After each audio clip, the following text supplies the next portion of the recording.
What's better than something that looks intricate and beautiful but is actually so simple to create? That's what today's watercolor holiday card is all about. These folk art designs are perfect for both beginners and experienced painters alike.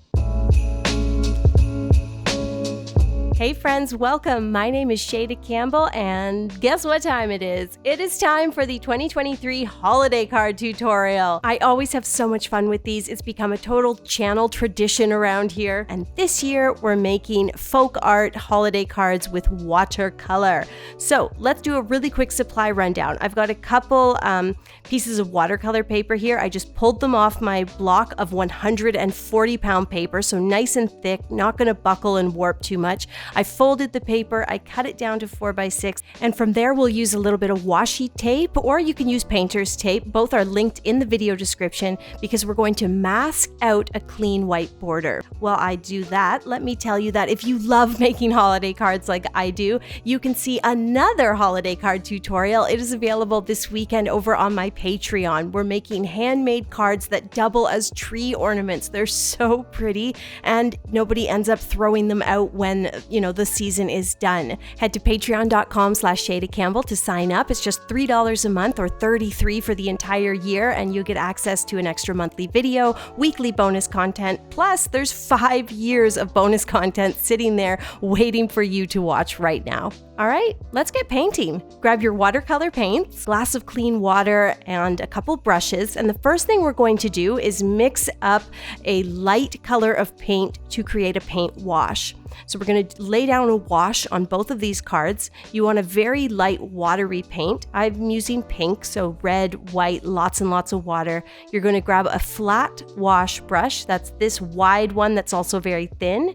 We're going to wet the brush, pick up that light colored wash of paint, and we are just going to do these horizontal brush strokes going from left to right across from one piece of tape to the other, and you get this very smooth, perfect rectangle of color. And the color is very light, of course, so we're going to be able to paint on top of it. For my 2 color washes, I am doing pink, as you can see, and then for the next one, I've mixed in a little bit of yellow orange, and I've got a light peach. The idea here is a light color wash, and then you're going to choose a secondary color to layer on top to add the design.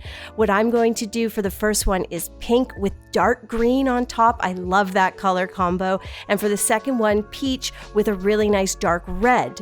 You can choose any color you want. You could do light blue with dark blue, light green with dark green, or mix it up with like a light pink and a dark green. No matter your color choice, lay down those washes and let them dry completely. Once they are dry, choose one card to start with and grab a little piece of tracing paper. We're going to create a very simple design, and I like having the tracing paper sitting on top so you can work out the design or the lettering, and you can kind of see your canvas sitting below. What I'm doing here is I've written Noel, and I've stacked the 4 letters 2 and 2. And then once I've got, kind of my cursive looking the way I want, I started thickening it by going around my initial cursive. And once I've got that looking pretty good, then I grab a pen and I just work out all the shapes, making sure everything just looks perfect. So you don't have to be a hand lettering pro to do this. You kind of work it out in pencil till it looks pretty good, then thicken it up in pencil, then go over it again in pen. You're just going slow and steady here. Next step, you're going to flip that over, add a bit of graphite, just take a pencil and rub it across the back, then place it down onto your card. Make sure you get it right in the middle and just transfer by tracing over the outline of the letters. You can see when you lift up the tracing paper, the graphite has transferred beautifully. It's light. And now when we mix up our paint, we've got this nice message here, and we don't have to worry about getting it perfect. We've already transferred it. We've worked it out in pencil ahead of time, so there's no stress. As I said, I want to work in dark green. I love the combination of a light pink and dark green. It's whimsical, it's festive. So I mixed my favorite green, deep phthalo green, with a little bit of violet. So it's this really dark, cool green. And I'm using a number 8 round brush, long round brush, which is one of my favorites. And I've linked it in the video description. Remember, all of the supplies are linked below. You can shop them on Amazon and get exactly what I'm using in the video. And I'm just using that brush to pick up a good amount of paint and fill in those letters.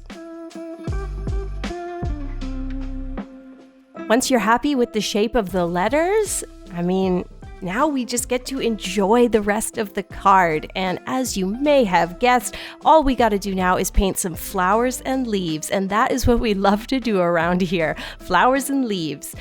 These botanicals make great brushwork practice. So if you are just starting with watercolor, know that this is a great way to practice. Make 6 or 7 of these Christmas cards and you'll get real confident with the feel of the brush in your hand, with how much water should be in your paint, all those little things that just take time and practice to kind of get used to. What I've done is I've switched actually to a smaller brush. So now I'm using a number 4 round.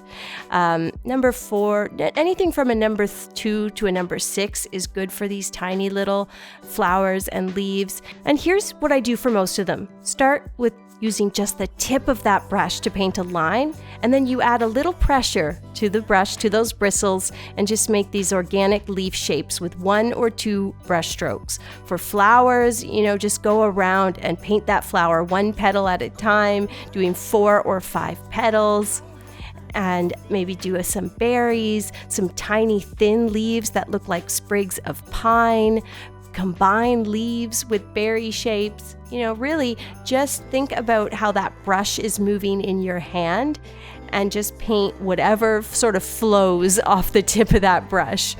I tried things like holly berries, simple flowers, pine sprigs, and just tons and tons of leaves. I kept all of the leaves quite small. I made sure that they weren't touching the letters at all. I think that's important so that you can easily read Noel. And I also made sure that none of the flowers and leaves touched, just so that everything looks very crisp and clean and neat. To complete the folk art botanicals on this card, you're just going to fill in the entire pink area.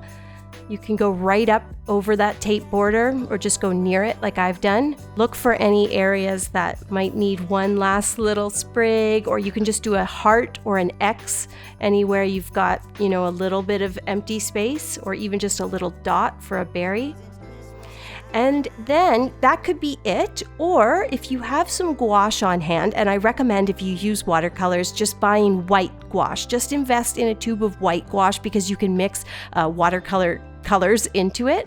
And that's exactly what I'm going to do. I've squeezed out a bit of the gouache paint. It is water-based. It's very similar to watercolor, but it's just highly, highly opaque, whereas watercolors are transparent. And then I've mixed a bit of red in, giving me this beautiful light pink, so the same color as the background. Doesn't have to be the exact same color, by the way. And then I'm taking my small round brush and I'm just adding some leaf shapes, or you could do berries or florals, to the letters. I didn't want to overdo it. I just added them to the outside of the O. I think too many pink florals added and the Noel might have become too hard to read. It might have looked a little busy. You decide. For me, less is more on this one. I took off the tape, favorite step, by the way, and I think it looks so good. That nice clean white border, the pink square, the Noel, and all the little folk arty florals. Everything about this I love, and what I love most of all is that it's a great way to practice your brushwork and your flowers and leaves. So with that said, let's move on and do another one together.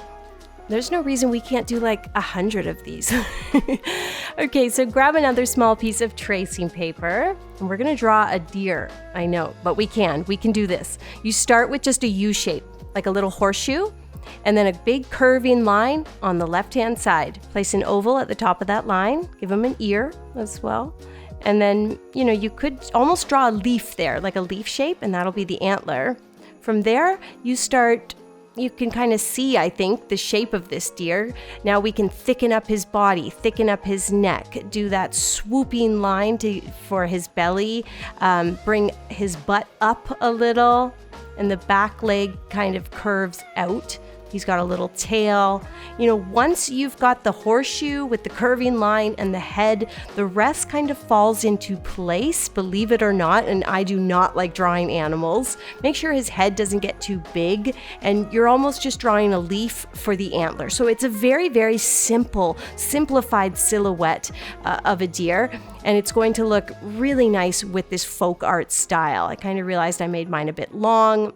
I fixed him, I put the graphite on the back, then I'm placing him right in the middle and tracing over my design in order to transfer that graphite and give me a nice outline that I can paint. And remember, that's just pencil, so if you want to change anything about it, once you see it, you know, you can do so. It's really easy to erase. Then I'm taking a little bit of red paint. I'm working with a number 6 round brush, I believe, and we're just going to fill in the entire deer. So there's no detail work here. It is a silhouette, just like everything else we've done for these cards, and it's going to look so good. Once you've filled him in, we're going to do the exact same thing and just paint lots and lots of flowers and leaves. So if you're a little scared of painting animals, like, hi, me, don't worry. We're going to get to the point that we're really comfortable very soon. In fact, here we are. The deer, the silhouette is done, and all we have to do now is paint a whole bunch of pretty little leaves. And don't feel like you need to reinvent the wheel every time you're painting a leaf design. Like, most of them can be pretty much the same. They don't need to all be different and unique. I did very basic flowers and just the same kind of leaf shape. I changed up the size sometimes, you know, made the leaves a little longer for some, a little more rounded on others, did some little berry shapes as well, just like we did on the Noel card. And yeah, once you kind of get into this, the painting goes really quickly. It's the perfect activity to like watch a Christmas movie or listen to a podcast and just sit down and paint a whole bunch of flowers, and you could bang out 5 or 6 of these Christmas cards in no time. Just another reminder that I release an extra video on the first weekend of every month for my patrons over on Patreon. And this month we're doing a second Christmas card, except these cards double as tree ornaments. How perfect is that? I'm so obsessed with these, and I can't wait for you to see it. If you think you'd like to support this channel and become a patron, it's only $3 a month. I've made it as inexpensive as I possibly can. So go check it out, patreon.com/Shayda Campbell, and get access to 5 years of bonus content just waiting for you. Okay, we are taking off the tape. That is the best step of any project. Seeing that nice clean white border, there's just something so satisfying about that. So there she is. I think for this one, I'll write a message across the bottom, although you could write Noel again inside of the deer. Totally up to you. If you've got that white gouache, the world is your oyster. What can I say? Here's what mine look like completed. I can't wait to make a couple more of these and mail them out to friends and family. Hopefully I will get around to that. Life does get busy. Thank you guys so much for watching today. Don't forget to check out the second Christmas card / tree ornament tutorial over on Patreon, and definitely hit that subscribe button before you go. Thanks for watching.